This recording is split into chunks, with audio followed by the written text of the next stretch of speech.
Au président de la République, j'ai toujours loué ce courage. Pour une fois, nous avons un président qui montre à la face du monde que la République démocratique du Congo est agressée par un pays voisin et que la République démocratique du Congo est convoitée par des puissances étrangères sous la commission des pays voisins. L'épine reste la formation de l'armée congolaise. Aussi longtemps que nous avons une armée qui ne forme pas un corps, une armée formée de groupes armés, nous ne pouvons pas gagner les guerres. N'importe laquelle, on ne saura pas la gagner. Parce que déjà, notre renseignement aura une brèche dans son pare-feu. Et quand il y a déjà une brèche dans les renseignements d'une armée, cette armée ne peut pas gagner une guerre. Nous sommes en train de penser que autant que nous sommes infiltrés, nous pouvons aussi réfléchir comment nos services de sécurité peuvent aller infiltrer les armées de la sous-région pour que nous comprenions finalement quel est l'agenda qui se trame contre la République démocratique du Congo. On devait toucher sur cette pesanteur-là pour montrer que nous sommes informés sur ce que ces gens viennent faire. Le président de la République devrait montrer un peu plus de courage à ces ligas derrière ce que le peuple est en train de penser.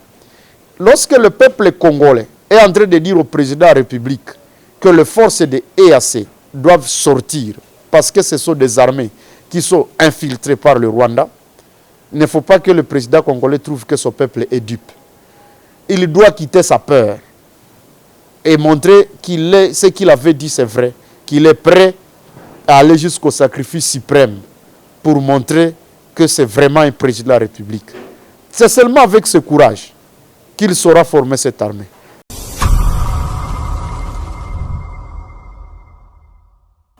Bonjour chers internautes de la chaîne Léon Jo. Léo, vous nous suivez à RDC également, vous nous suivez dans la diaspora. En tout cas, merci d'être avec nous. Et nous recevons en exclusivité M. Charles Lwanga. Il est analyste de démocrate. Et Charles Lwanga, bonjour et bonne arrivée. Bonjour, merci beaucoup à la chaîne Léon Jo Léo. Merci encore à tous les téléspectateurs et tous les autres qui nous suivent dans la diaspora. Charles Lwanga, nous vous recevons en tout cas en exclusivité sur notre chaîne. Ce sera un sujet, en tout cas un sujet d'actualité. Vous le savez très bien que l'Assemblée nationale a adopté jeudi 20 avril le projet de loi instituant la réserve armée de la défense, présenté par son initiateur, le ministre de la Recherche scientifique et ancien ministre de la Défense, M. Gilbert Kabamba. Ce projet de loi vise à organiser le réserviste de l'armée auquel l'état-major militaire peut recourir pour assurer en tout cas la défense de la République à cas de nécessité. Gilbert Kabamba, pour lui, il a dit qu'il n'existe pas une seule armée au monde qui n'a pas de réservistes. Armée sans réserve est comme une voiture qui s'engage sur une longue autoroute sans pneu, donc de réserve, selon Gilbert Kabanda. Vous, personnellement, comment vous analysez vraiment ce projet de loi?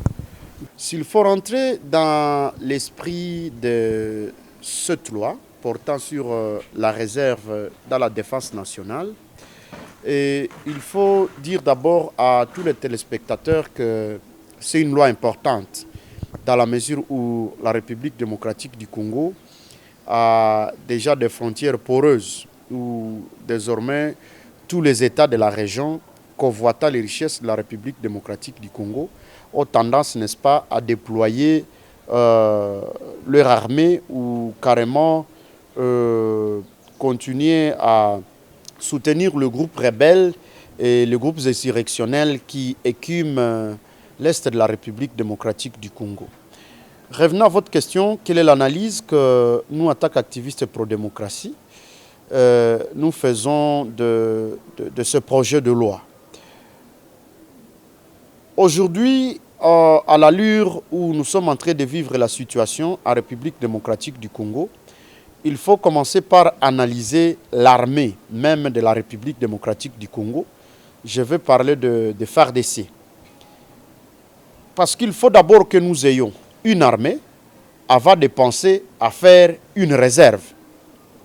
La question la plus importante, c'est de savoir comment est-ce que est organisée notre armée, les FARDC. Si nous sommes tous d'accord que les FARDC est formé de groupes armés et que donc jusque-là ne forment pas un corps, on peut craindre que ce projet de loi portant réserve à la défense nationale, si jamais cette loi passait, nous allons risquer d'avoir des problèmes.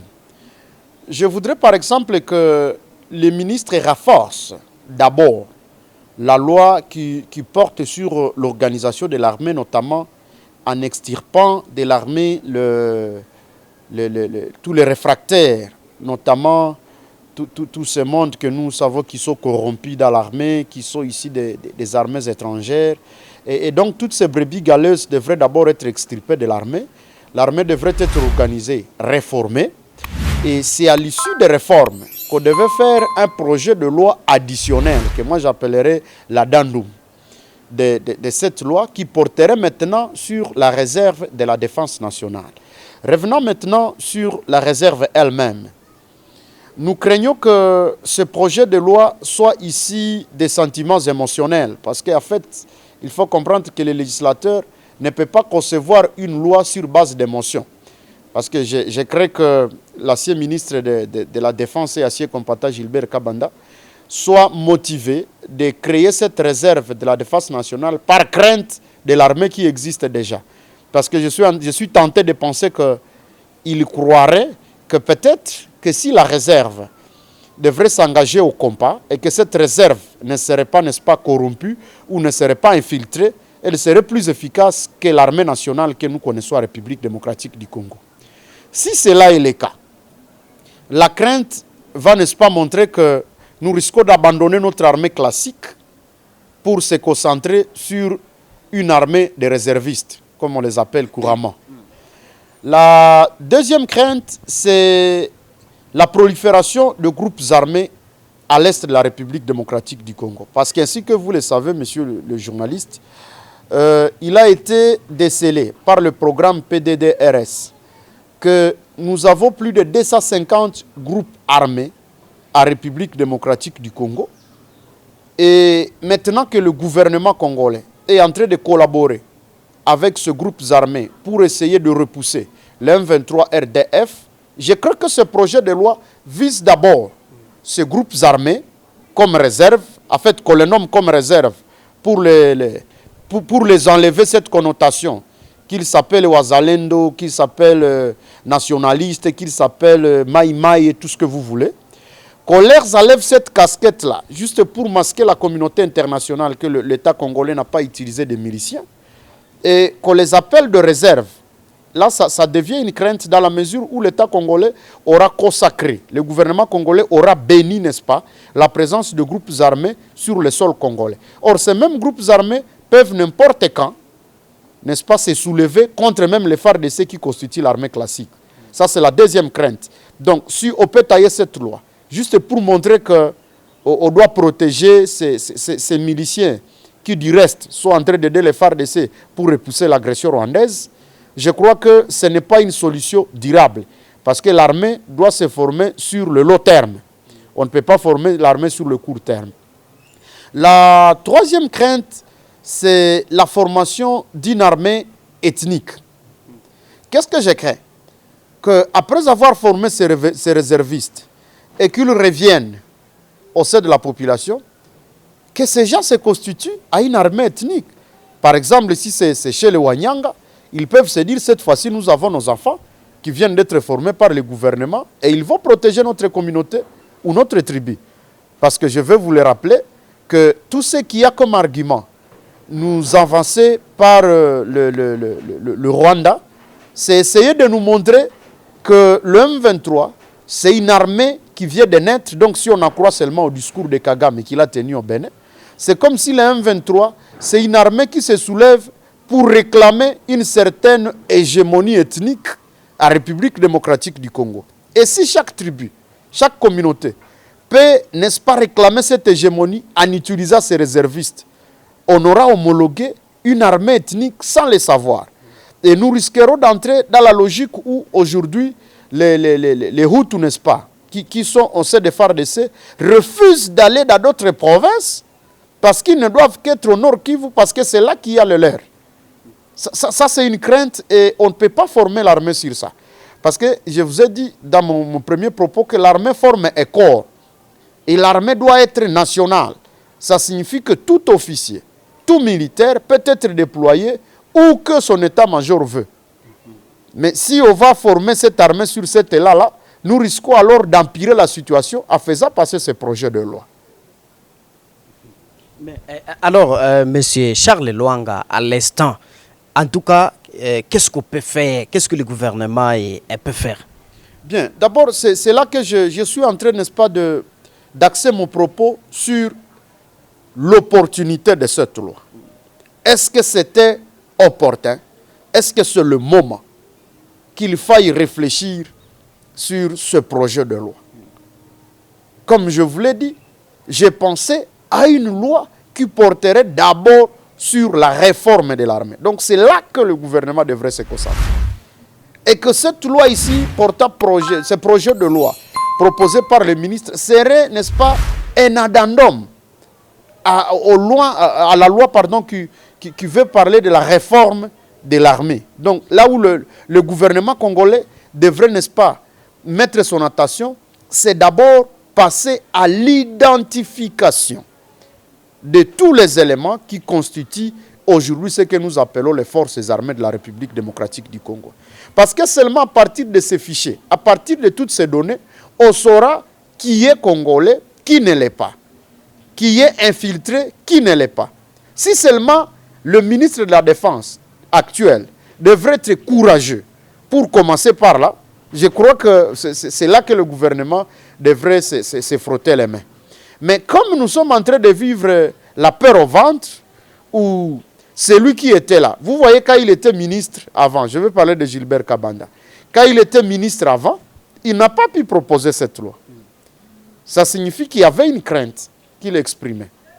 Aujourd'hui, je ne sais pas si l'actuel ministre Jean-Pierre Bemba Gombo aura ce courage de montrer que la réforme de l'armée doit d'abord passer par l'identification. C'est à l'issue de cette identification qu'on devrait, n'est-ce pas, extirper de l'armée les différentes unités. On devrait connaître que tel est parachutiste, tel est ceci, tel est cela, seulement après identification. Et là, on saurait que tel est colonel, mais il n'est pas passé par un centre de formation congolais. Bon, s'il a été formé ailleurs, en Égypte ou au Rwanda, tant mieux. Mais où sont ses origines? Est-ce qu'il est patriote? Parce qu'il faut rappeler que l'armée incarne l'esprit patriotique d'une nation. Donc, si nous avons besoin de voir des patriotes, on devrait d'abord commencer par l'armée. Parce qu'effectivement, c'est dans l'armée où les gens jurent jusqu'à leur dernière goutte de sang. Ils jurent qu'ils vont mourir pour la patrie. Donc, le premier patriote s'appellerait d'abord le soldat, le militaire. Ici, de FARDC, c'est lui le premier patriote. Mais dans la mesure où l'armée n'est pas formée de patriotes, l'armée est infiltrée, alors une armée où les gens ont peur de mourir pour la nation, ça signifie qu'ils ne sont pas des Congolais. Ils ne veulent pas mourir pour les Congolais parce qu'ils ne peuvent pas prêter serment pour mourir à lieu et place du soldat congolais. Et donc, ce que nous sommes en train d'appeler réservistes serait peut-être, selon mon entendement, une unité spéciale au sein de FARDC qui s'appellerait FARDC, par réserve. Et cette unité-là, on se conviendrait, n'est-ce pas, que cette unité n'est pas corrompue, cette unité n'est pas infiltrée, parce que c'est une unité qui aura été formée sous les yeux de l'état-major et par-dessus tout sous les yeux du commandant suprême, le président de la République. Donc, ce que le gouvernement peut faire pour l'instant, c'est d'abord la réforme de l'armée, et cela passe par l'identification. Cette identification va nous permettre d'extirper les infiltrés. Et lorsque les infiltrés ne seront plus là, on va se rendre compte que nous avons une armée purement congolaise. Et si on a besoin d'une aide par rapport à l'armée congolaise qui existe déjà, nous tous, nous serons d'avis, y compris l'Assemblée nationale de la République démocratique du Congo, parce que ça sera après avis du Congrès. Donc l'Assemblée nationale et le Sénat qu'une autre armée va entrer en République démocratique du Congo. Autrement, si on ne va pas sur cet élan, nous sommes en train de perdre notre temps à proposer des lois qui ne sont pas opportunes. Oui, M. Charles Lwanga, vous le savez très bien que M. Nzangu, qui est le ministre de l'enseignement supérieur et universitaire, et lui, il a dit qu'en tout cas, il doit que les étudiants ils vont commencer à faire la formation à l'école obligatoirement, donc pour que en tout cas conforme la jeunesse qui est payée en tout cas solide. Pensez-vous que vraiment on peut passer à travers vraiment l'université? S'il faut synchroniser les deux idées, l'idée de son excellence Moïndo Nzangi Butondo, où il demande, n'est-ce pas, qu'il y ait une loi qui rende la formation militaire obligatoire en milieu universitaire. Cela est déjà passé par d'autres États, les pays de vieille démocratie, où il y a beaucoup de gens qui sont passés par la formation militaire, mais ils n'ont pas combattu. Ils sont restés parmi la population, juste pour aider le gouvernement lorsqu'il y a menace de la nation. Ces gens peuvent aider, n'est-ce pas, à combattre. C'est ce que nous sommes en train de voir aujourd'hui en Ukraine, où les volontaires, ils sont en train de résister à la Russie. Mais est-ce qu'il faut comparer notre démocratie si fragile à cette vieille démocratie que nous vivons en Ukraine? Je ne pense pas. Parce qu'en fait, il faut d'abord stabiliser un État avant de penser à pareille loi. Stabiliser un État signifie finir tout ce qu'il y a comme groupe armé, juguler ce virus de tribalisme qui gangrène notre pays, parce qu'il faut le rappeler que notre pays a un caractère exceptionnel. Si vous allez dans des pays qui nous entourent, au maximum, il y a 5 tribus. Alors qu'en République démocratique du Congo, nous sommes à 450 tribus.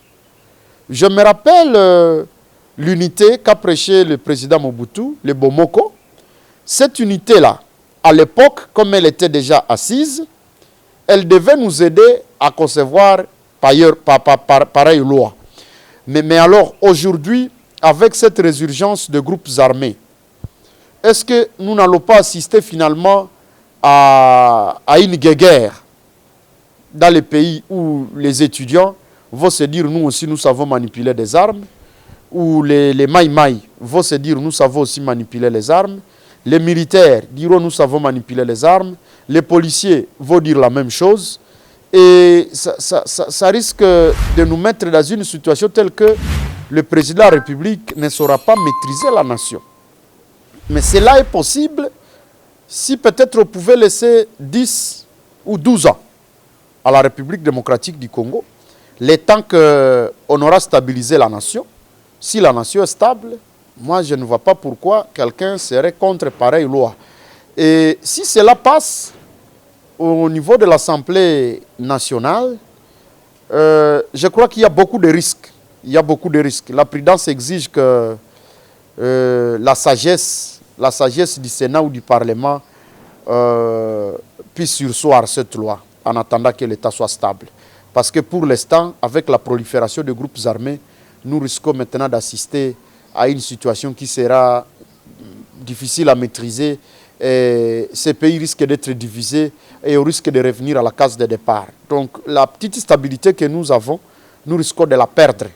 Seulement parce que nous voulons voter de manière émotionnelle des lois qui, du reste, risquent d'être suicidaires pour la République démocratique du Congo. Monsieur Charles Lwanga, nous sommes en tout cas vers la fin de notre entretien. Avez-vous un message particulier adressé donc au chef de l'État qui est garant en tout cas de la nation, mais également aussi à la jeunesse et à tous les Congolais qui vous suivent de partout dans le monde? Merci bien. D'abord à tous les Congolais, il faut dire que ce que nous sommes en train de faire à terme de mobilisation contre l'agression de la République démocratique du Congo, c'est une arme que nous pouvons sous-estimer, mais elle est très efficace. Elle est efficace dans la mesure où toute guerre au monde commence par la prise de conscience.